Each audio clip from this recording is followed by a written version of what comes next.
Welcome to K2 study अड्डा।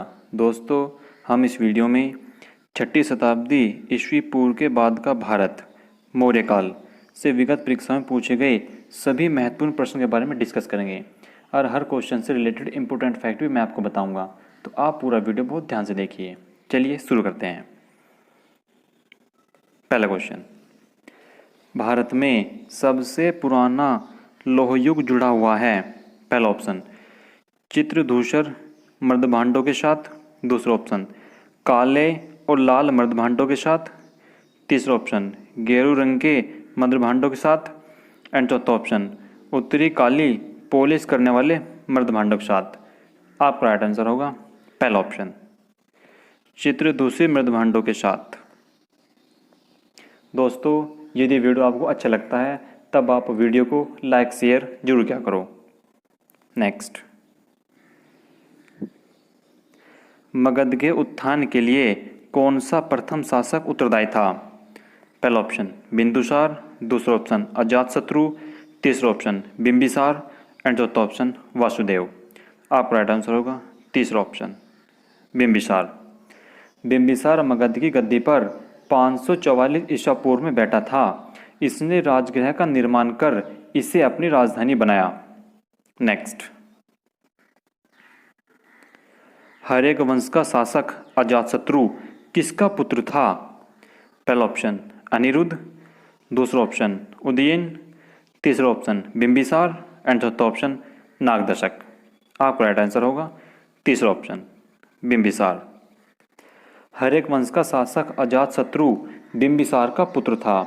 अजातशत्रु बौद्ध धर्म का अनुयायी था और इसके शासनकाल में प्रथम बौद्ध संगीति राजगृह बिहार के सप्तपर्णी गुफा में महाकश्यप की अध्यक्षता में हुई थी। नेक्स्ट, अलेक्जेंडर सिकंदर और पोरस ने लड़ाई लड़ी थी। पहला ऑप्शन हाइडेस्पीज में, दूसरा ऑप्शन पाटलिपुत्र में, तीसरा ऑप्शन पानीपत में एंड चौथा ऑप्शन तराइन में। आपका राइट आंसर होगा पहला ऑप्शन हाइडेस्पीज में। यूनानी स्रोतों के अनुसार पौरव राजा पोरस के साथ सिकंदर का प्रसिद्ध युद्ध हाइडेस्पीज नदी के किनारे हुआ था। इस युद्ध में पोरस की हार हुई, परंतु सिकंदर ने पोरस की बहादुरी से प्रभावित होकर उसके राज्य को वापस कर उससे मित्रता कर ली। नेक्स्ट, यहूदियों के धार्मिक पाठ का नाम है। पहला ऑप्शन सूक्ति संग्रह, दूसरा ऑप्शन मूसा संहिता, तीसरा ऑप्शन त्रिपिटक एंड चौथा ऑप्शन जैन अवेस्ता। आपका राइट आंसर होगा दूसरा ऑप्शन मूसा संहिता। यहूदियों के धार्मिक पाठ का नाम मूसा संहिता है और इनका पूजा स्थल सिनेगोग के नाम से जाना जाता है। नेक्स्ट, निम्नलिखित मगधों के राजवंशों को काल क्रमानुसार लिखिए। नंदवंश, शिशुनाग वंश, मौर्य वंश और हर्यक वंश। तो इसमें से आपका राइट आंसर होगा तीसरा ऑप्शन। पहले हर्यक वंश, दूसरा शिशुनाग वंश, तीसरा नंदवंश एंड चौथा था आपका फिर मौर्य वंश। तो option C is right answer. Next, निम्नलिखित नामों से प्राचीन भारत के चिकित्सकीय त्रय की पहचान करिए। पहला ऑप्शन चरक, सुश्रुत और भरत, दूसरा ऑप्शन चरक, सुश्रुत और पंतजलि, तीसरा ऑप्शन चरक, सुश्रुत और वाग्भट एंड चौथा ऑप्शन चरक, वात्सायन और वाग्भट। आपका राइट आंसर होगा तीसरा ऑप्शन चरक, सुश्रुत और वाग्भट। चरक, सुश्रुत और वाग्भट को चिकित्सकीय त्रय के नाम से जाना जाता है। ये तीनों ही चिकित्सक आयुर्वेद में सिद्धत थे। निम्नलिखित में से कौन नंद वंश का अंतिम शासक था। पहला ऑप्शन घनानंद, दूसरा ऑप्शन पांडु का, तीसरा ऑप्शन गोविसनक और चौथा ऑप्शन कैवरत। आपका राइट आंसर होगा पहला ऑप्शन घनानंद। नंद वंश का अंतिम शासक घनानंद था, जो सिकंदर का समकालीन था। उसे यूनानी लेखकों ने अग्रमीज कहा है। नेक्स्ट, यूनानियों को भारत से बाहर किसने निकाला था? पहला ऑप्शन चंद्रगुप्त मौर्य, दूसरा ऑप्शन चंद्रगुप्त विक्रमादित्य, तीसरा ऑप्शन अशोक एंड चौथा ऑप्शन बिंदुसार। आपका राइट आंसर होगा पहला ऑप्शन चंद्रगुप्त मौर्य। यूनानियों को भारत से बाहर निकालने का श्रेय चंद्रगुप्त मौर्य को जाता है। 305 ईसा पूर्व में यूनानी शासक सेल्यूकस और चंद्रगुप्त मौर्य के मध्य हुए। नेक्स्ट,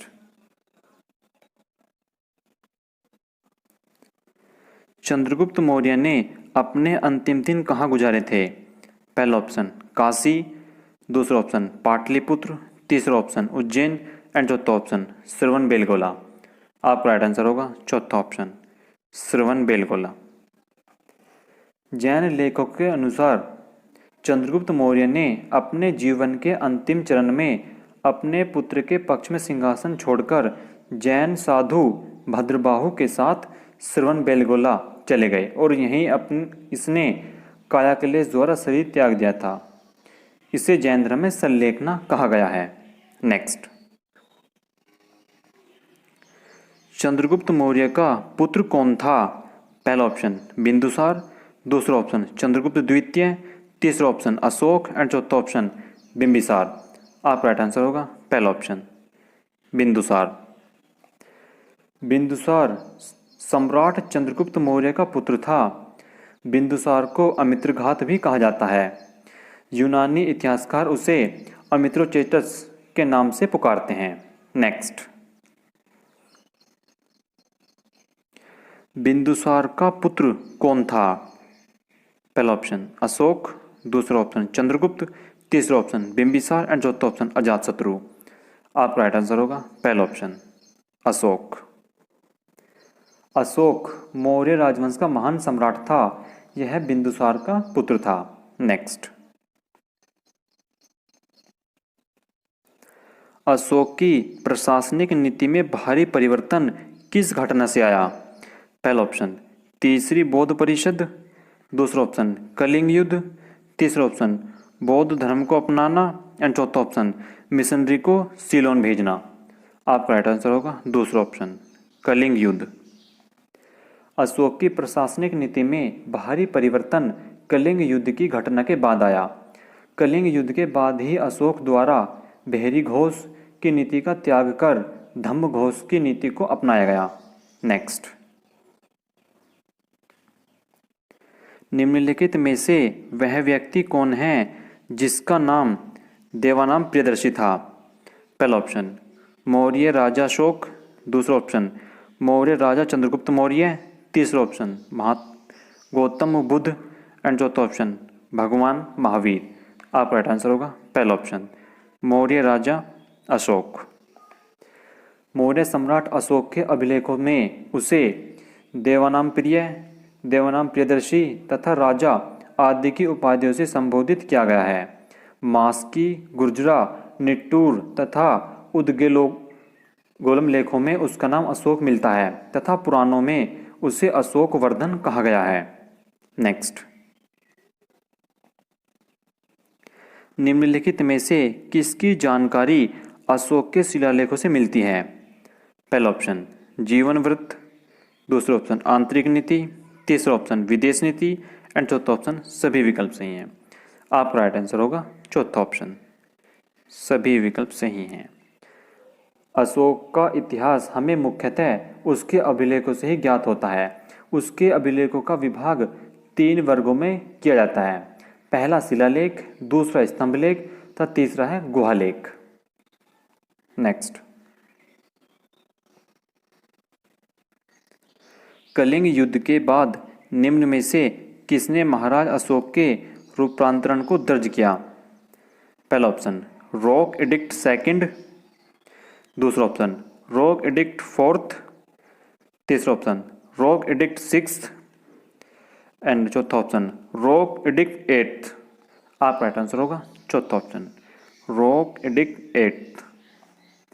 13वें शिलालेख से कलिंग युद्ध के संदर्भ में स्पष्ट साक्ष्य मिलते हैं। यह घटना अशोक के अभिषेक के 8 वर्ष बाद 261 ईसा पूर्व में घटित हुई। इस इस शिलालेख में उसने कलिंग युद्ध से हुई पीड़ा पर दुख और पश्चाताप व्यक्त किया है और युद्ध त्याग की घोषणा की है। नेक्स्ट, अशोक ने किस बौद्ध साधु से प्रभावित होकर बौद्ध धर्म अपनाया? पहला ऑप्शन विष्णुगुप्त, दूसरा ऑप्शन उपगुप्त, तीसरा ऑप्शन ब्रह्मगुप्त एंड चौथा ऑप्शन बृहद्रथ। आपका राइट आंसर होगा दूसरा ऑप्शन उपगुप्त। सिंघिली अनुश्रुतियों दीपवंश एवं महावंश के अनुसार अशोक को उसके शासन के चौथे वर्ष निर्ग्रोध नामक भिक्षु ने बौद्ध धर्म में दीक्षित किया।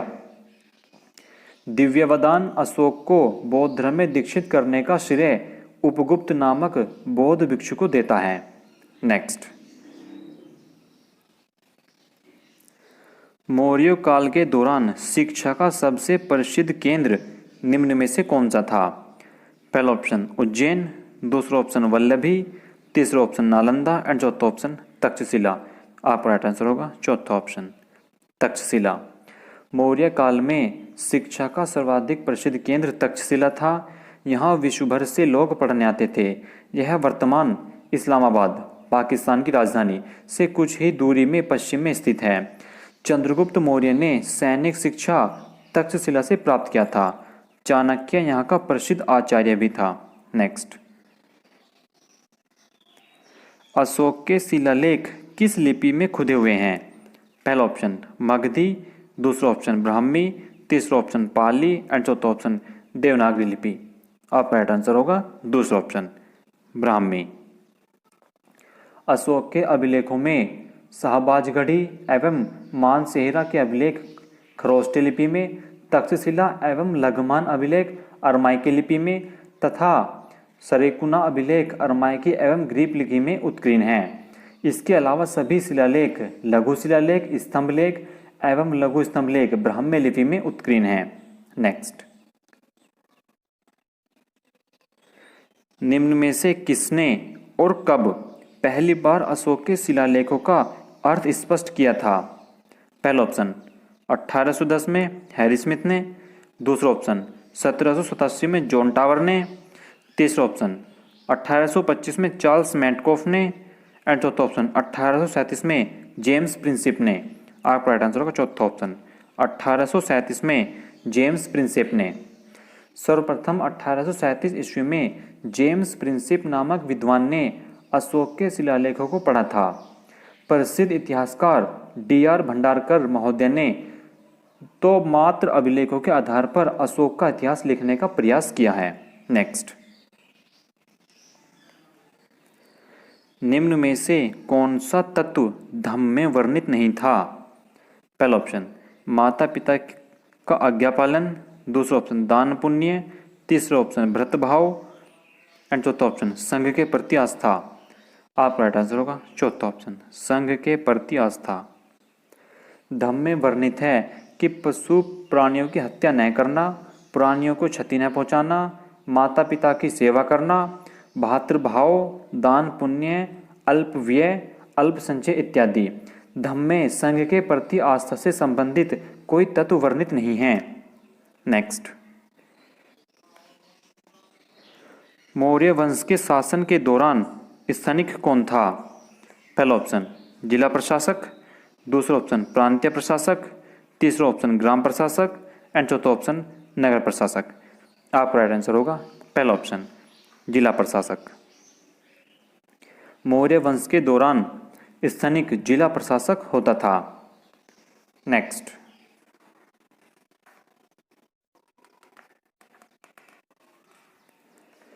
मौर्य वंश का अंतिम शासक कौन था? पहला ऑप्शन कुणाल, दूसरा ऑप्शन बृहद्रथ, तीसरा ऑप्शन सुसीम एंड चौथा ऑप्शन संप्रति। आपका राइट आंसर होगा दूसरा ऑप्शन बृहद्रथ। मौर्य वंश का अंतिम शासक बृहद्रथ था।